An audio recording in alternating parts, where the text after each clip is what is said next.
Hello viewers, এই লেসনে আমরা website সম্পর্কিত কিছু আলোচনা করব।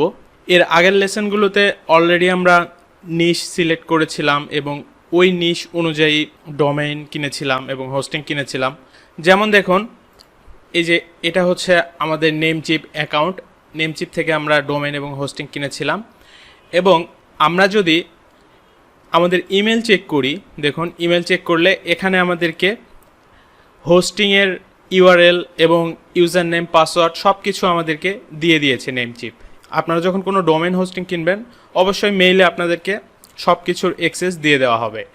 তো এখানে আমাদের হোস্টিংয়ে লগ ইন করার জন্য, অর্থাৎ cPanel-এ লগ ইন করার জন্য দেখুন একটা অ্যাড্রেস দিয়েছে, এটা অথবা এইটা যে কোনো একটা ইউজ করলেই হবে। দেন এখানে আমাদের ইউজার নেম এবং পাসওয়ার্ড দেখতে পাচ্ছি। তো এই জিনিসগুলো আমি সেভ করে রেখেছি, অবশ্যই আপনারাও সেভ করে রাখবেন কাজের সুবিধার্থে। তো এখন আমরা ওই ডোমেইন এবং হোস্টিং ইউজ করে একটি ওয়েবসাইট বানাবো। আর আমরা যেহেতু বিগিনার, আমরা কোনো ওয়েব ডেভেলপার বা ওয়েব ডিজাইনার না, সো এই ওয়েবসাইটটা আমরা ফ্রি CMS ইউজ করে বানাবো। যেমন কোনো একটা ওয়েবসাইট বানাতে হলে সেটা যদি আমরা PHP-তে বানাতে চাই তাহলে অবশ্যই আমাদের কোডিং করতে হবে, দেন ওয়েবসাইট বানাতে হবে। বাট আমরা যেহেতু কোডিংয়ে এক্সপার্ট না, সো আমরা কোনো ফ্রি CMS ইউজ করব এবং খুব সহজেই যেন একটা ওয়েবসাইট বানানো যায় এবং প্রফেশনাল ওয়েবসাইট যেন বানানো যায় সেই চেষ্টা করব। তো সেই জন্য প্রথমে আমাদের জানতে হবে what is CMS। CMS full form হচ্ছে কন্টেন্ট ম্যানেজমেন্ট সিস্টেম। তো এরকম অনেক ফ্রি CMS আছে, যেমন ওয়ার্ডপ্রেস, জুমলা, দ্রুপাল, মেজেন্ডো। বাট সবচাইতে যেটা বেশি জনপ্রিয় সেটা হচ্ছে ওয়ার্ডপ্রেস।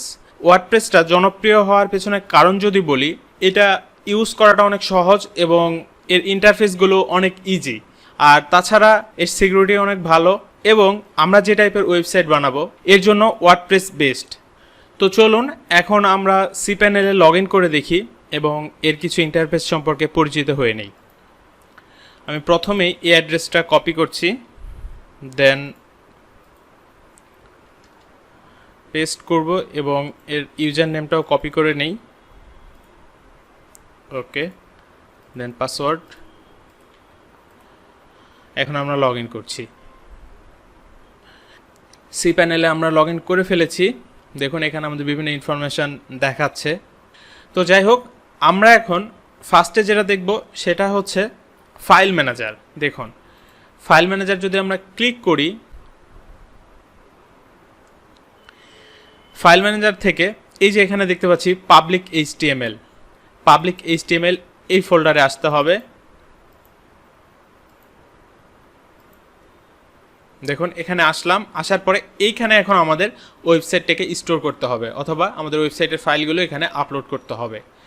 তো এই জিনিসগুলো আমরা পরে দেখছি, বাট ওয়েবসাইট বানানোর আগে, ওয়েবসাইটের ফাইল স্টোর করার আগে আমাদের যেটা করতে হবে সেটা হচ্ছে ডাটাবেস ক্রিয়েট করতে হবে। তো ডাটাবেসটা আমরা ক্রিয়েট করব, তার আগে আমরা আরও কিছু জিনিস দেখে নেই। যেমন এখানে যদি আমরা অ্যাড অন ডোমেইন অ্যাড করতে চাই, অর্থাৎ আরও যদি কোনো ডোমেইন কিনে সেটা যদি এই cPanel-এ ইউজ করতে চাই, সেক্ষেত্রে এই যে দেখুন অ্যাড অন ডোমেইনস, এখানে ক্লিক করব।